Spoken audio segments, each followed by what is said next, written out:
लोकसभेचं जे मतदान चालू आहे सध्या जवळजवळ 400 पार इतक्या लोकसभेची जे उमेदवार आहेत त्यांचं मतदान झालेलं आहे आणि आता येत्या 2 फेजमध्ये 115 जागेवरचं मतदान होणार आहे. ज्यातलं आज आमच्यासोबत सर्व पक्षीय जे कार्यकर्ते आहेत यांनी तळागाळावर जमिनीवर राहून आपल्या नेत्यासाठी जी मेहनत घेतलेली आहे त्यामध्ये काय काय मुद्दे राहिले आणि त्यांनी कशा प्रकारे जे मतदार आहेत त्यांना आपल्या बाजूने वळवण्याचा प्रयत्न केला, याच्यामध्ये काय काय मुद्दे राहिले त्याबद्दल आपण यांच्याशी चर्चा करूया. आपल्याला काय वाटते की आपला जो नेता आहे त्या नेत्याला आपण कशा प्रकारे निवडून आणू शकता किंवा त्यांच्याबद्दल काय मुद्दे राहिले त्या निवडणुकीमध्ये? आमचे जे उमेदवार आहेत प्रामुख्याने प्रतापराव गणपतराव जाधव शिवसेनेच्या माध्यमातून त्यांना उमेदवारी देण्यात आलेली होती.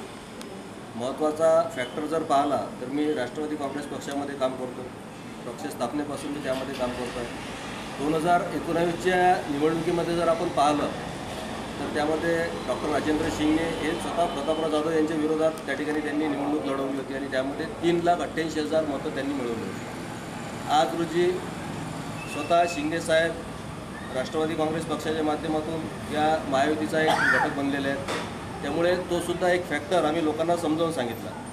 त्या व्यतिरिक्त आता शेगावचा जर पर्टिक्युलर आपण विचार केला तर शेगाव संतनगरीचा जो कायापालट झालेला आहे, आमदार आदरणीय संजयजी कुटे साहेब यांच्या पाठपुराव्यातून आदरणीय अजितदादा पवार यांनी शेगाव विकास आराखड्याकरता 450 कोटीच्या वरती त्या ठिकाणी विकास निधी दिला. तो सुद्धा एक महत्त्वाचा फॅक्टर आम्ही लोकांना समजावून सांगितलं. तसंच जे काही 7 लोकसभा मतदारसंघ आपले विधानसभा मतदारसंघ आहेत त्यापैकी प्रामुख्याने 5 विधानसभा मतदारसंघाचे आमदार सोबत असल्यामुळे तो सुद्धा आम्हाला विजयाचा एक चांगला फॅक्टर आहे. या सर्व बाबी आणि या माध्यमातून विकास निधी आपल्या मतदारसंघामध्ये कसा खेचून आणता येईल या सर्व बाबी आम्ही मतदारांना समजून सांगितलं, जेणेकरून ते या उमेदवाराच्या बाबतीत पॉझिटिव्हिटी त्यांच्यामध्ये तयार झाली. उमेदवाराच्या बाबतीमध्ये पॉझिटिव्हिटी तयार झालेली आहे आणि 5 आमदार जे आहेत त्यांच्या भरोशावर यांचं असं म्हणणं आहे की त्यांचा जो लोकसभेचा उमेदवार आहे तो निवडून येऊ शकते. परंतु इथं बुलढाणा जिल्ह्यामध्ये एक महत्त्वाची लढत पाहायला गेलेली आहे, शिवसेना विरुद्ध शिवसेना, आणि प्रतापराव जाधवांना एक चांगली टक्कर दिलेली आहे ती नरेंद्र खेडेकरांनी. त्यांचे जे प्रतिनिधी आहेत त्यांना आपण विचारूया की त्यांचं याबद्दल कसं मत आहे. या झालेल्या लोकसभा निवडणुकीमध्ये वाढत चाललेली महागाई, सोयाबीन नसलेला भाव, कापसाला नसलेला भाव, असे अनेक मुद्दे प्रामुख्याने उपस्थित होते. ग्रामीण भागामध्ये या मुद्द्यावर लोकांनी भरभरून मतदान महाविकास आघाडीला केलेलं आहे. आणि ज्या प्रकारे 19मध्ये 14मध्ये नरेंद्र मोदी यांचे एक लाट एक काहीतरी नाव होतं, ती लाट आता ओसरलेली आहे. त्या ओसरलेल्या लाटेत 10 वर्षात त्यांनी केलेले जे कार्य आहे, ती वाढून ठेवलेली महागाई आहे, शेतकऱ्या कोणत्याही पिकाला रास्त भाव मिळत नाही आहे, अशा परिस्थितीत ग्रामीण भागातील जनतेने तत्परतेने उत्साहाने मशालला मतदान केलेलं आहे. त्यामुळे नरेंद्र भाऊ खेडेकर लाखांनी 2 लाखाने या जिल्ह्यातून निवडून येतील याची आम्हाला हमी आणि गॅरंटी आहे. नरेंद्र भाऊ खेडेकर हे एक जिल्हा परिषदमध्ये खूप गाजलेलं व्यक्तिमत्व आहे आणि शेतकऱ्यांच्या मुद्द्यावर, शेतकऱ्यांच्या मालाला भाव नाही या मुद्द्यावर त्यांना मतदान मिळेल असं त्यांचे जे समर्थक आहेत त्यांचं म्हणणं आहे. काय खरोखर शेतकऱ्यांचा मुद्दा या निवडणुकीमध्ये गाजला? या निवडणुकीमध्ये शेतकऱ्याचा मुद्दा जो आहे हा फक्त जो सेटलमेंट नेता जो आहे रविकांत तुपकर यांनीच गाजवला आणि शेतकऱ्याची जी दिशाभूल केली आहे. शेतकरी जाणून आहे की शेतकऱ्याच्या पाठीशी कोण आहे आणि शेतकऱ्याला न्याय कोण देऊ शकते.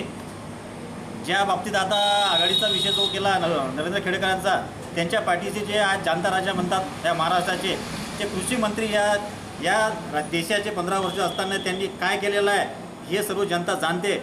आणि शेतकरी आज व्हॉट्सअप, फेसबुक आणि गुगलच्या माध्यमातून सक्षम आणि हुशार झालेला आहे की कोण खरं न्याय देऊ शकते आणि कोण काय करू शकते. त्याच्यामुळे फुल दाबावर न जाता शेतकरी संपूर्णपणे मोदीजींच्या पाठीशी असल्यामुळे प्रतापराव जाधव यांच्या पाठीशी शेतकरी वर्ग आणि ग्रामीण जनता आहे, यात काही दुमत नाही. ग्रामीण भागातली जी जनता आहे ती प्रतापराव जाधव यांच्या पाठीशी आहे असं यांचं मत आहे. पण काय खरोखर कापूस, सोयाबीन याला इतका भाव आहे जितका असायला हवा? सोयाबीन, कापूस याला काहीच भाव मिळालेला नाही आहे. आणि ती महाविकास आघाडीची सरकार ज्यावेळेस होती त्यावेळेसच सोयाबीनला, कापसाला आणि शेतकऱ्याला चांगला भाव मिळेल. आणखीन रोजगारासंदर्भात तर जे युवकांना रोजगार इथं या सरकारनं दिलेला नाही आहे. जेव्हापासून सरकार गद्दार झाले तेव्हापासून सरकारने युवकांकडे दुर्लक्ष केलेलं आहे. कुठलीही नोकरी दिलेली नाही आहे. आणि महाराष्ट्रातले मोठमोठे जे प्रोजेक्ट आहेत जेणेकरून महाराष्ट्रातले 5 लाखाच्या वर रोजगार मिळणारे प्रोजेक्ट सर्व अदर स्टेटमध्ये गेलेले आहेत. म्हणून यावेळेस बुलढाणा जिल्ह्यामध्ये मशालच निवडून येईल. यावेळेस बुलढाणा जिल्ह्यामध्ये मशालच निवडून येईल. रोजगाराचा मुद्दासुद्धा खूप गाजला. काय खरोखर रोजगारावर मतदान पडलं? नाही, रोजगाराचा जर मुद्दा इथे असता तर आपणा सर्वांना माहिती आहे की राजमाता या प्रोडक्शनच्या अंतर्गत महिलांना सक्षमीकरण करण्याच्या उद्देशानं महिला महाविकास जी आहे, महिला आर्थिक विकास महामंडळाच्या अंतर्गत आदरणीय खासदार साहेबांनी पाठपुरावा केला आणि या 13ही तालुक्यांमध्ये तहसीलचा भाग असेल, जिथे जिथे रेल्वे स्टेशन्स आहेत तिथला भाग आणि बसस्टँडचा भाग, या भागातून शासनाने उपलब्ध करून दिलेल्या जागेत जे ग्रामीण भागातील आणि शहरातील महिला ज्या बचत गटाच्या माध्यमातून उत्पादने तयार करतात ते विक्री केंद्र हे राजमाता प्रोडक्शनच्या अंतर्गत माननीय खासदार साहेबांनी केलं. दुसरा महत्त्वाचा मुद्दा, माननीय खासदार साहेबांचे कामं लोक म्हणतात की खासदार साहेबांनी केले नाही, पण आमदार साहेबांच्या अंतर्गत जे काही कामं येतात त्यात खारीचा वाटा हा खासदार साहेबांचा असतो. हा निधी जो आपण ज्यावेळेस उद्घाटन होतात त्यावेळेस अप्रत्यक्ष रीतीनं खासदार साहेबच त्या बाबतीत पाठपुरावा करत असतात. सर्वच निधी महाराष्ट्र शासनाकडून येत नाही. केंद्र शासनाकडूनचा जो निधी आहे त्याचा प्रत्येक वेळेसचा पाठपुरावा आदरणीय खासदार साहेबांनी केलेला आहे. जिल्ह्यामध्ये जो निधी येतो हा आमदार साहेबांनी आणलेला असतो आणि त्याच्यामध्ये खारीचा वाटा जो आहे हा आमदारांचा असतो असं यांचं मत आहे. काय खरोखर ही परिस्थिती आहे का तशी? तर परिस्थिती अशी नाही. जे आपले इथं जे गद्दार झालेले आमदार आहेत, इथं 6 विधानसभा लोकसभेमध्ये ते 6चे 6 पण विधानसभा सरकारच्या बाजूला. आम्ही जे स्वातंत्र्य लढल्यासारखाच विषय झालेला आहे आमचा. पण जे महाराष्ट्रातली जी सहानुभूती आहे ते उद्धव साहेबांच्या सोबत आहे. ते उद्धव साहेबांसोबत सहानुभूती जे कोरोनामध्ये ज्यावेळेस लोकांची एकदम लोक घायल होत होते, मरत होते, त्यावेळेस साहेबांनी जे डेव्हलप केलं राज्य, तर आपल्या महाराष्ट्रामधून एकमेव असे नेते आहेत उद्धव साहेब की जगातून जे टॉप CM आले त्यातले 10वा नंबरचं नाव उद्धव साहेबांचं होतं. जगामधून जे सर्वोत्कृष्ट असे मुख्यमंत्री होते त्यामध्ये उद्धव साहेब यांचं नाव आलेलं आहे आणि त्या मुद्द्यावर जनतेनं त्यांच्या जो उमेदवार आहेत त्याला मतदान केलेलं आहे असं त्यांचं मत आहे. काय खरोखर आपल्या जिल्ह्यामध्ये जितकी खासदारांनी कामे करायला हवी ती कामे केलीत का? खासदार साहेबांना भरभरून मिळालेला 15 वर्षाचा कालावधी, या 15 वर्षाच्या कालावधीत 5 वर्ष एखादा खासदार जी कामं करू शकतो तितकीही कामं सन्माननीय खासदार साहेबांनी केलेली नाही आहे.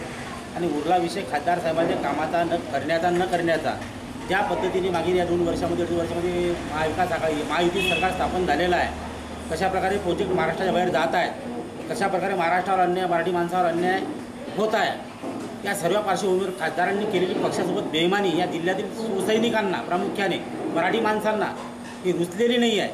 त्यामुळे त्यांचा पराभव अटळ आहे. पराभवाशिवाय त्यांना गत्यंतर नाही आहे. एवढंच मी या ठिकाणी सांगू शकतो. विद्यमान खासदारांनी पक्षासोबत गद्दारी केली आणि त्यामुळे ते जे पक्षाचे कार्यकर्ते आहेत ते नाराज आहेत, त्यामुळेच त्यांना इतकं मतदान मिळू शकत नाही, तर नरेंद्र खेडेकरांना जास्त मतदान मिळेल असं यांचं मत आहे. आपल्याला काय वाटते? काय संपूर्ण योजना राबवल्या त्या योजनांमुळे काय मतदानावर परिणाम होतो? काही परिणाम झालेला नाही. नरेंद्र मोदी सरकारने गेल्या 10 वर्षात जे बहुमूल्य कामगिरी केलेली आहे, जे 500-550 वर्षापासून राम मंदिराचा विषय पेंडिंग होता तो महत्त्वाचा विषय त्यांनी सोडवला. त्यानंतर देशातलं जे एक देश एक विधान असं आपल्या संविधानात असायला पाहिजे होतं, तर त्या अनुषंगानं 370 कलम रद्द केलं. त्यानंतर 35A वगैरे रद्द केलं.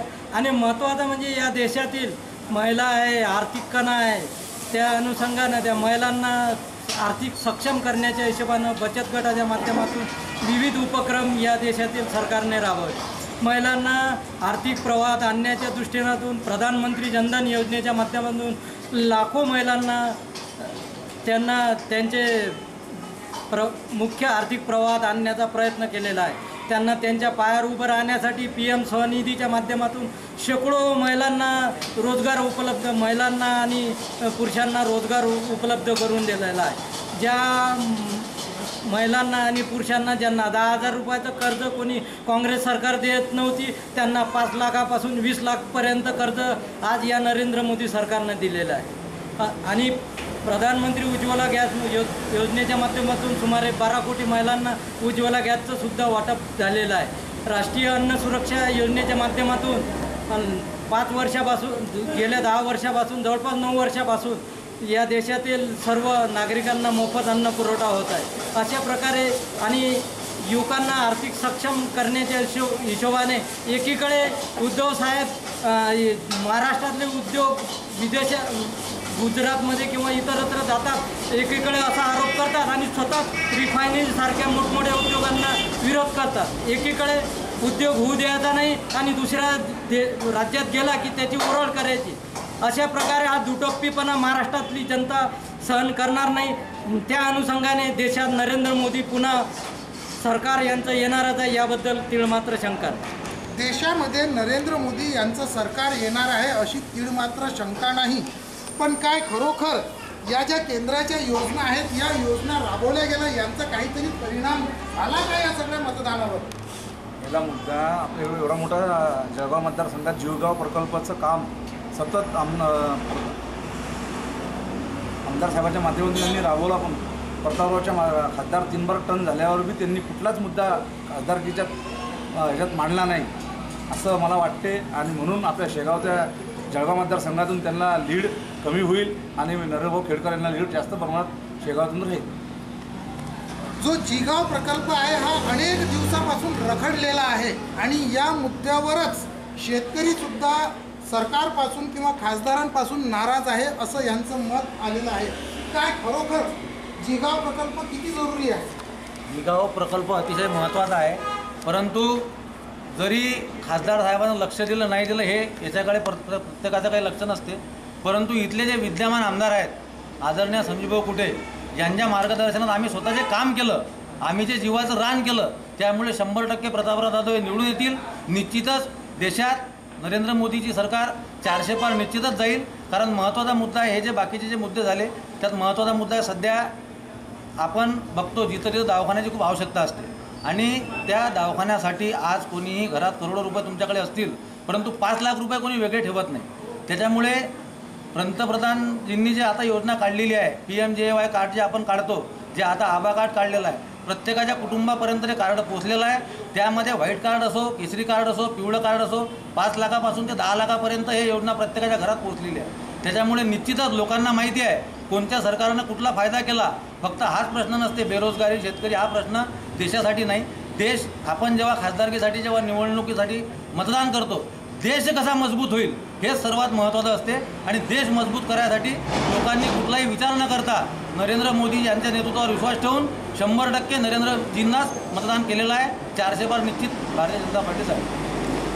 देश हा मजबूत व्हायला हवा, पण काय खरोखर देश मजबूत झाला का मागच्या 10 वर्षामध्ये? मागच्या 10 वर्षामध्ये देशावर वाढलेले कर्ज 55,000 काही लाख कोटीच्या घरात असलेले कर्ज दुप्पट तिप्पटनं वाढलेलं आहे. देशामध्ये सामाजिक जे परिस्थिती आहे, सामाजिक सुरक्षितता राहिलेली नाही आहे. देशातले अनेक असे प्रश्न आहेत की आपल्या बुलढाणा जिल्ह्यामध्ये त्या विषयावर मतदान झालेलंच नाही. आपल्या जिल्ह्यामध्ये खऱ्या अर्थानं मतदान झालेलं असेल त्या महाराष्ट्रामध्ये आपल्या जिल्ह्यामध्ये, तर ज्या प्रकारे भ्रष्टाचार या महाराष्ट्रामध्ये नेत्यांनी केला, ज्यांच्यावर भाजपाने भ्रष्टाचाराचे आरोप केले, त्यांना कशी या 2 वर्षात पतित पावन करून घेण्यात आले. आता सध्याच आपल्या मुंबईमध्ये रवींद्र वायकर साहेब यांना कसं पक्षामध्ये घेण्यात आलं, कसं तिकीट देण्यात आलं, हे सर्व महाराष्ट्राची जनता, मराठी माणूस महमूद फॅक्टर या बुलढाणा जिल्ह्यामध्ये चाललेला आहे. त्यामुळे आमचा विजय हा निश्चित आहे. महमूद फॅक्टर या बुलढाणा जिल्ह्यामध्ये अतिशय प्रभावपूर्ण सक्रियपणे चाललेला आहे. शेतकऱ्यासुद्धा आम्हाला संपूर्ण सहकार्य लाभलेलं आहे. सर्व धर्म समाजातून या शेगाव शहरातून तालुक्यातून मताधिक्य आमच्या उमेदवाराला लाभे मिळेल याची आम्हाला गॅरंटी. आम्ही प्रत्येक गावामध्ये जाऊन घरपर्यंत जाऊन प्रचार केलेला आहे. त्यामुळे आमचा उमेदवार हा निश्चित विजय होणार आहे, यात कुठली मात्र शंका नाही आहे. पुरला देशाचा प्रश्न, देशाचा आमची लढाई आहे. बुलढाणा जिल्ह्यासाठी आम्ही कृत्या मर्यादित कार्यकर्ते आहोत. त्यामुळे आमचाच नेता आम्हाला विजय हवा आहे. बाकी देशाच्या राजकारणामध्ये चित्र हे खूप मोठं आहे, त्यावर आम्ही भाष्य करू शकत नाही. नक्कीच पक्षबदल हा एक खूप मोठा प्रश्न आहे. पक्षबदलामध्ये कार्यकर्त्यांची खूप हेळसांड होते, कार्यकर्त्यांची खूप नाराजी होती. काय खरोखर पक्षबदल होत असताना कार्यकर्त्यांची नाराजी होते? पक्षबदल हा घडतच राहते. प्रत्येक माणूस जो पक्षात जाते तो त्या आपल्या आपल्या विचार घेऊनच काम करत असते. पक्षात काम करत असताना प्रत्येक माणूस आपल्या विचारांना देशाचं किंवा आपल्या आपल्या परीनं आपल्याला जे फायदा होईल त्या हिशोबानंच काम करते. म्हणून पक्ष बदलतं याच्यात काही विषय नाही आहे. यावेळेस देशासाठी लोकांनी मतदान केलं. 10 वर्षात मोदीजींनी जे काम केलं ते 70 वर्षात दिसले नाही. त्या हिशोबानं देश कसा पुढं जाईल हे पाहूनच लोकांनी काम केलं आणि 100% विजय हा प्रतापराव जाधव यांचाच होणार आहे. त्याच्यात काही तीळ मात्र शंका नाही.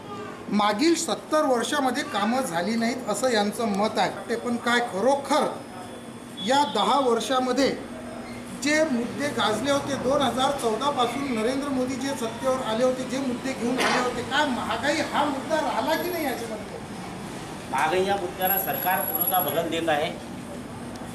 महागाईचा विषय आजच्या परिस्थितीला गगनाला भिडलेला आहे. तेलाचे भाव, साखरेचे भाव असतील, म्हणजे प्रत्येक गरजेचे जीवनावश्यक वस्तू ज्या आहेत महाग झालेल्या आहेत. पेट्रोलचे भाव बघा, डिझेलचे भाव बघा. डिझेलचे भाव वाढल्यामुळे शेतकऱ्यांची शेतीची मशागतीचे भावसुद्धा वाढले.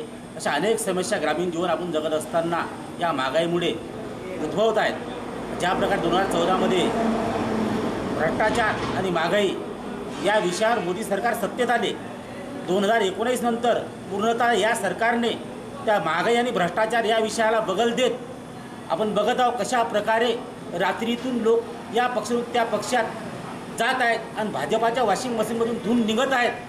त्यामुळे मोदी सरकारचा खरा चेहरा भारतातील महाराष्ट्रातील जनतेसमोर, सर्वसामान्य जनतेसमोर उघडा पडलेला आहे, नागळा पडलेला आहे. आता उरलेला जो विषय आहे भारत पाकिस्तान, हिंदू मुसलमान याच विषयावर, राम मंदिरात जो राहता राहिलेला विषय आहे, हा जो मुद्दा आहे सर्वोच्च न्यायालयाने सोडवला आहे. कुठलाही मोदी सरकार वगैरे कोणी सोडलेला नाही आहे. सर्वोच्च न्यायालयाचा निर्णय आहे, तो सर्वांना मान्य करावाच लागला. मंदिर हे सर्वांचा आस्थेचा विषय आहे. आम्हीसुद्धा हिंदू, आमचंसुद्धा श्रीराम हे दैवत आहेत.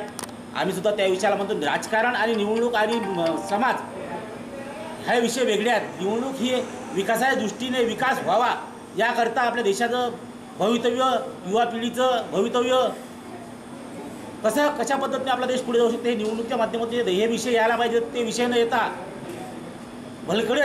कोऱ्याचकडे एका विशिष्ट धर्माचा राग बाळगून त्यांना शिवीगाळ करून त्यांच्या विरुद्ध वातावरण पेटून एक माहोल खराब करून कशा प्रकारे ह्या निवडणुका जिंकण्याचं पाप हे सरकार करत आहे हे आपण पाहता. एवढंच मी या निमित्तानं सांगू इच्छितो. निवडणुकी जिंकण्याकरता कोणत्याही स्तरावर सरकार जात आहेत किंवा नेते जात आहेत असं यांचं मत आहे. या निवडणुकीमध्ये कोणते मुद्दे प्रभावी राहिले? या निवडणुकीमध्ये साहेब रोजगारचा निवडणुकीचा एक सर्वात मोठा मुद्दा होता. शेतकऱ्यांचा सर्वात मोठा मुद्दा होता. आणखीन हे जे सांगून राहिले की आम्ही हे डेव्हलप केलं, हे केलं, ते केलं, हे जे सर्व जे स्कीम आहेत यांनी फक्त नाव बदलले. जे घरकुलच्या स्कीम आहेत यांचे स्वतःचे नाव ठेवले. जे रोजगार, जे रोडच्या स्कीमा सडकच्या, फक्त यांनी यांचे नावं टाकले. बाकी स्कीमा जे सर्व आहेत ते सगळं इंदिरा गांधीच्या काळापासून चालू आहेत, आताच्या नाही आहे. हे फक्त यांनी वॉशिंग मशीनमधून धुवून त्यांचे नाव टाकले. बाकी सर्व जुनंच आहे. जुन्या ज्या योजना आहेत त्यांचीच नावं बदलल्या गेलेली आहेत. म्हणजे ती एक वॉशिंग मशीन नवीन इथं दिसून आली आहे. तुम्हाला वाटतं का असं झालं? नाही, प्रत्येक वेळेस त्याआधी 2 मुद्दे इथे उपस्थित झाले होते. एक तर जिगाव प्रकल्पाचा मुद्दा. जिगाव प्रकल्पाचा जो मुद्दा आहे तो मुद्दा आर्थिकदृष्ट्या राज्य शासन, केंद्र शासन त्यावर भरपूर असा निधी पाठवतो. मात्र काही कारणास्तव टेक्निकल काही इश्यू असतात. त्या इश्यूंमुळे कलेक्टर ऑफिसमध्ये जे लाभार्थी शेतकरी आहेत त्यांना जो लाभ मिळायचा आहे त्याच्या अगेन्स्ट ते कोर्टात जातात आणि तिथलं ते जो विकासात्मक काम आहे ते थांबल्यामुळे हा जिगाव प्रकल्प निश्चितपणे उशीर होतो आहे. पण ज्या पद्धतीनं विकासाचे कामं सुरू आहेत, आपल्या शेगाव तालुक्यात भोन आहे, इथपर्यंत ज्या पद्धतीनं आपला विकास त्या गावाचं डेव्हलपमेंट झालं, निश्चितच येणाऱ्या काळात मनसगाव त्याच्यानंतर निंबा फाट्यापर्यंतचा जो काही विकास असेल तो होईल. पूर्णचं पूर्ण गाव उठवणे आणि बसवणे हा काही सोपा नाही. साधं एका घराचे 2 विभक्त मुलं जेव्हा होतात ते घरसुद्धा बसायसाठी 2 वर्ष लागतात. हा तर मोठा जिगाव प्रकल्प आहे. यातून हजारो शेतकऱ्यांचं निश्चितपणे शेती सिंचनाखाली येईल. आणि राहिला पक्षांतराचा विषय, तर डॉक्टर राजेंद्र शिंगणे साहेबांनी अजितदादांसोबत जाण्याचं यासाठी ठरवलं की जिल्ह्याची बँक, शेतकऱ्याची बँक वाचली पाहिजे.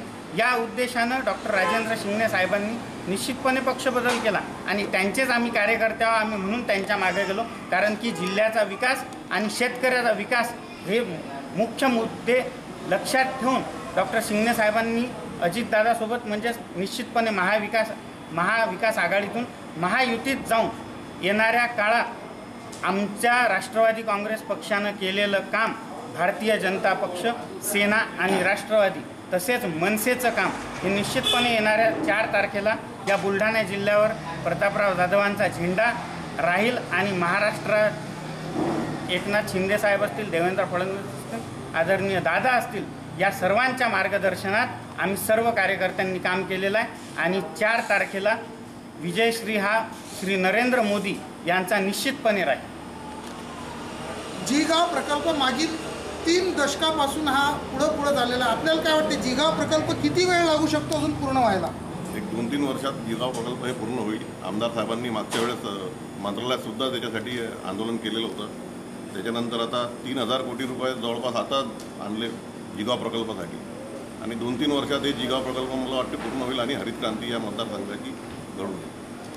या मतदारसंघामध्ये हरित क्रांती घडून येऊ शकते असं यांचं मत आहे. येणाऱ्या 3 ते 4 वर्षामध्ये हा जिगाव प्रकल्प पूर्ण होऊ शकतो. तुम्हाला काय वाटते की कोणते मुद्दे या निवडणुकीमध्ये गाजले? महागाईचे मुद्दे गाजलेले आणि जे नरेंद्र मोदींनी जे काम केलं ते काही लोक म्हणतात विरोधक की महागाई कशी आहे, कशी महागाई सांगा नाही. महागाई तर राहणार, देशाची सुरक्षा पहिले. आज मी विरोधकांना विचारतो की पहिले किती बॉम्ब ब्लास्ट होत, स्टेशन असो, एअरपोर्ट असो, साधं बसस्टँड असो, कोणतीही वस्तू सापडली तर पोलिसांना आम्हाला कळवा. आता ज्यावेळेस नरेंद्र मोदी सरकार 2014पासून आलं तेव्हापासून तुम्ही सांगा की कोणतेही म्हणजे भारतात कुठेतरी अनाऊन्स होते का की बॉम्ब ब्लास्ट झाला का किंवा कोणती वस्तू आढळली तर असं कळवा, दाखवा मला एक पण. 9 वर्षातच कळवलं. आणखी हे आमचे मित्र विरोधकात ते म्हणतात गद्दार कोण झालं? गद्दार उठावा, उद्धव ठाकरे गद्दार झाले. कोणाच्या मांडीवर बघून बसले. पालघरमध्ये साधूंची हत्या झाली. मुख्यमंत्री कोण होते त्यावेळेस? किती कारवाई केले? त्यावेळेस उद्धव साहेब मुख्यमंत्री असताना किती कारवाई केली? पाहण्याची भूमिका केली पोलिसांनी, त्यांच्या लोकांनी किती कारवाई केली, किती कोर्टात केस टाकले, की कोणावर काय केसेस केले, कोणा साधू संतांचं हे पाप केलेलं सरकार ते तर अटकणारच होतं. आणि महागाई प्रत्येक ठिकाणी हे किती लोक आपण प्रत्येक विरोधक असतील, आपल्या सामान्य 4-5 लोक घरात असतील, मुली असतील, मुलगा असेल, स्वतः आपण असेल, किती लोकांच्या खिशात मोबाईल आहे. साधा मोबाईल किती लोकांच्या खिशात दाखवतो. अँड्रॉइड मोबाईलच राहतात. प्रत्येका ठिकाणी गाडी आहे, 4-4 गाड्या. आता या लोकसभेवेळेस विरोधक होते, त्यांनी जे काय करतं आम्ही आमचं काम केलं, त्यांनी त्यांचं काम केलं. त्या लोकांना कन्व्हिन्स करत प्रत्येकाला तुम्ही मशालला मारा किंवा याला मारा, त्याला मारा, कुकरला मारा.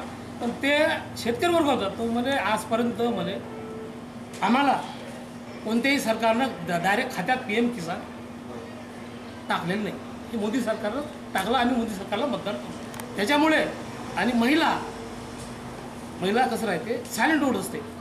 त्यांचं वोट पूर्ण मोदी साहेबांना गेलं. 70% जास्त मतदान विरोधकातले असते. त्यांच्या घरांनी स्वतः त्या महिलांनी मोदी साहेबांना मत मारले. प्रतापराव जाधव हे निवडून येतील. आणि हे जे शिकवतात की नाही शरद पवारचं किंवा गद्दार इकडे जातात, वॉशिंग मशीन आहे, हे पेरलं कोणं? शरद पवार साहेबांनी पेरलं. ते आता सांगतात की गद्दार स्वतः तिथे सुप्रिया सुळेताई तिथं पळतील आणि अजितदादा पवारची मिसेस निवडून येतील. एकंदरीत सुरक्षा हा एक खूप मोठा मुद्दा राहिलेला आहे आणि विकास झाला नाही असं यांचं मत आहे. परंतु आजही प्रत्येकाच्या खिशामध्ये अँड्रॉइड मोबाईल आहे. काय खरोखर तुम्हाला असं वाटते का की कोणते मुद्दे याच्यामध्ये गाजले आहे निवडणुकीमध्ये? सर्वात पहिला मुद्दा म्हणजे काँग्रेसची फूट कोण्या गद्दारांनी केली? एवढा मजबूत पक्ष असताना त्याची फूट कोणी केली? इकडून तिकडून उभाटा जी मजबूत होत चाललं होतं त्याचा सत्यानाश कोणी हे सगळ्या जगाने बघितलं. ते म्हणतात हे गद्दार ते गद्दार, कारण ज्या पक्षाच्या भरोश्यावर तुम्ही निवडणूक निवडून येतात आणि हे करता आणि त्याच्यानंतर तुम्ही पक्ष बदलता, म्हणजे इथून गद्दारीला सुरुवात केली आहे.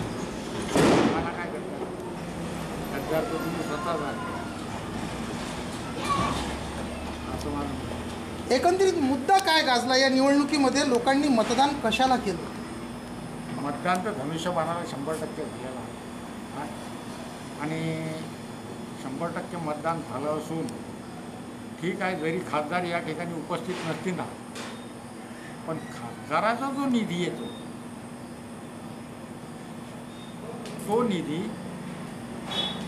आमदार साहेब वापरतात. मग खासदारांनी काम केलं काय ना आमदारांनी काय? आमचं कामच आहे. किंवा नगरसेवकांनी काय काम केलं? आणि खासदार आमदार आणणार तेव्हा नगरसेवक करतात असं माझं म्हणणं आहे. एकंदरीत मिळून मिसळून जे आहेत या सर्व कामांची प्रचिती होत राहते. आमच्यासोबत पत्रकार आहेत, त्यांनी संपूर्ण जिल्ह्यावर नजर ठेवलेली होती आणि त्यांना आपण विचारूया की कोणता पक्ष भारी राहिला. यांना काय वाटते की 4 जूनला काय एक कल निघू शकतो? आता जी लोकसभा निवडणूक पार पडली, या लोकसभा निवडणुकीमध्ये 2 उमेदवारांचं जास्त प्राबल्य आपल्या मतदारसंघामध्ये आपल्याला दिसून आलं. त्यामध्ये एक शिवसेनेचे खासदार प्रतापराव जाधव साहेब हे मागील 10 वर्षापासून खासदार आहेत. निश्चितच त्यांच्याबद्दल नाराजीचा सूर असणे अपेक्षित होतं. तो सूर होता पण मात्र ते यावेळेस महायुतीसोबत भाजपसोबत युती असल्यामुळे आणि भाजपने केंद्र सरकारच्या माध्यमातून राज्य सरकारच्या माध्यमातून जी विकास कामं झाली, जो काही विकासाचा मोठं महापर्व या राज्यामध्ये देशामध्ये सुरू आहे, त्याला बघून जनतेनं त्यांना सहकार्य केलेलंच आहे, यामध्ये दुमत नाही. ही निवडणूक देश पातळीवरची निवडणूक समजली जाते. दुसऱ्या बाजूनं उद्धव बाळासाहेब ठाकरे या गटाचे उमेदवार होते नरेंद्र भाऊ खेडेकर. ते जिल्हा परिषदेचे अध्यक्ष राहून गेलेले आहेत, जुने आहेत आणि अनुभव आहे त्यांना. ते उमेदवार पण स्ट्रॉंग होते. त्या उमेदवाराला भरपूर मते मिळतील अशी अपेक्षा सर्व मतदारांमध्ये आहे. परंतु आता येणारी निवडणुकीची मतमोजणी येत्या 4 जूनला होणार असून निश्चितच जनतेनं काय केलेलं आहे, विकासाला मत दिलं की देशपातळीवरच्या झालेल्या या देशाच्या संरक्षणासाठी मतदान झालेलं आहे, हे आपल्या सर्वांना दिसूनच येईल. एकंदरीत सर्व मुद्दे छान होते. देशाच्याकडे पाहता हा कल नरेंद्र मोदी सरकारकडे जाईल असं एक अपेक्षित आहे. नरेंद्र मोदींकडे हा कल जाऊ शकतं असं अपेक्षित आहे. पण काय खरोखर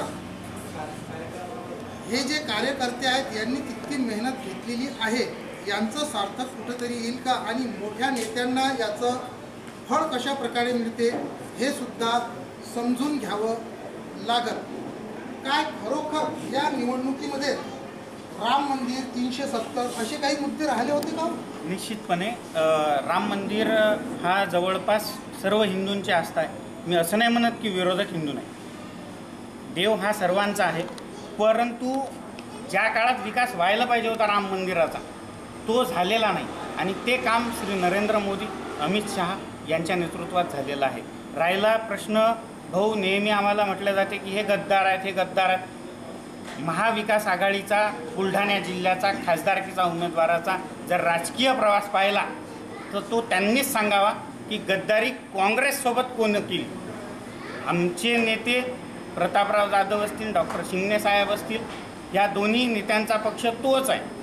मात्र यांचा महाविकास आघाडीचा जो उमेदवार होता, यांच्या जिल्हा परिषदचं अध्यक्षपद, जिल्हा परिषदचं सदस्यपद, जिल्हा परिषदेचं त्यांनी नंतर कशा पद्धतीनं पक्षप्रवेश केला, त्याच्यानंतर शिवसेनेत कसा पक्षप्रवेश केला, याचं थोडंसं स्पष्टीकरण जर दिलं तर तेही आमच्यावरचा गद्दारीचा डाग मिटून जाईल. कारण की यांनी ज्यांचं काम केलं त्यांनी काँग्रेसची गद्दारी केलेली आहे. 3 तलाक हा मुद्दा सुद्धा या निवडणुकीमध्ये गाजला का? निश्चितच, कारण या निवडणुकीमध्ये विरोधी पक्षाकडून या भाजप किंवा युती सरकारला मुस्लिम विरोधी म्हणून त्या ठिकाणी एक प्रकारे प्रोजेक्ट केला गेला, परंतु ट्रिपल तलाकच्या माध्यमातून जो काही निर्णय त्या ठिकाणी घेण्यात आला त्या निर्णयाचं मुस्लिम महिलांच्या वतीनं संपूर्ण देशभर स्वागतच करण्यात आलेलं आहे. त्यामुळे हा मुद्दासुद्धा या निवडणुकीमध्ये युतीच्या पारड्यातच त्या ठिकाणी आलेला आहे. अपक्षांचं नुकसान कोणत्या उमेदवाराला होत आहे? पक्षांचं नुकसान ज्या पद्धतीने आमच्याकडे काही कल आम्ही घेतलेले आहेत त्या हिशोबानं जी आपल्या जिल्ह्याचे 2 भाग घाटावर आणि घाटाखाली अशा प्रकारचे असून तर अपक्षांनी घाटावरती खूप प्रमाणात मतदान हे आपल्याकडे खेचलेलं आहे. त्यामुळे तिथं धनुष्यबाण हे 3ऱ्या क्रमांकाला काही मतदारसंघामध्ये फेकल्या गेलेलं आहे असे आमच्याकडे कल प्राप्त झालेले आहेत. त्या उद्देशाने अपक्षांचं आम्हाला काही नुकसान होणार नाही असं आम्हाला समजतं. एकंदरीत अपक्षांचं जे नुकसान आहे ते नक्की विद्यमान खासदारांना होईल असं उद्धव बाळासाहेब ठाकरे या गटाचं म्हणणं आहे. आमच्यासमोर अजून एक पत्रकार आहेत, त्यांना विचारूया की काय राहू शकते येत्या 4 तारखेला या जिल्ह्याचं चित्र. कसं आहे माहिती आहे का, दोन्ही उमेदवार हे तुल्यबळ होते या शंकाने, आणि प्रत्येकजण महायुतीचा कार्यकर्ता असेल किंवा महाविकास आघाडीचा असेल हे आपापली भूमिका मांडत आहे, प्रश्नच नाही. हे पण लोकांपर्यंत जातात, आम्ही पत्रकार पण लोकांपर्यंत जातो. परंतु महत्त्वाचा मुद्दा काय आहे याच्यामध्ये, लोकशाहीमध्ये खरा राजा हा मतदार असतो, है ना. खरा राजा मतदार असतो आणि मतदारांनी सगळ्या गोष्टीचा विचार केलेला आहे. राज्यात पक्ष बदलणाऱ्या नेत्यांची भूमिका, त्याच्यानंतर वाढलेली महागाई, त्याच्यानंतर बुलढाणा जिल्हा हा आत्महत्याच्या बाबतीत, शेतकरी आत्महत्याच्या बाबतीत 2 नंबर आहे. शेतकरी आत्महत्या, शेतकऱ्यांना मिळत नसलेले हमी भाव, आणि बुलढाणा जिल्हा हा विम्याच्या बाबतीत अतिशय म्हणजे कमी रँकवर आहे. सर्वात कमी विमा हा बुलढाणा जिल्ह्यातल्या शेतकऱ्यांना मिळालेला आहे. त्याच्यामुळे एकंदरीत जी नाराजी आहे ही कोणाच्या पट्ट्यावर पडते हे येणाऱ्या 4 तारखेलाच कळेल. येणाऱ्या 4 तारखेला कोणाची नाराजी आहे हे समजणार आहे. मतदारांनी आपलं मत जे आहे ते देऊन मोकळे झालेले आहे. 4 तारखेला नक्कीच हे ठरेल की कोणता उमेदवार योग्य, कोणता उमेदवार हकदार आणि कोणता उमेदवार स्वतःचा. अशाच पुढच्या कार्यक्रमामध्ये परत भेटूया. तोपर्यंत आमच्यासोबत राहा. कॅमेरा पर्सन संदीप देशमुख सोबत महेंद्र मिश्रा, बुलढाणा.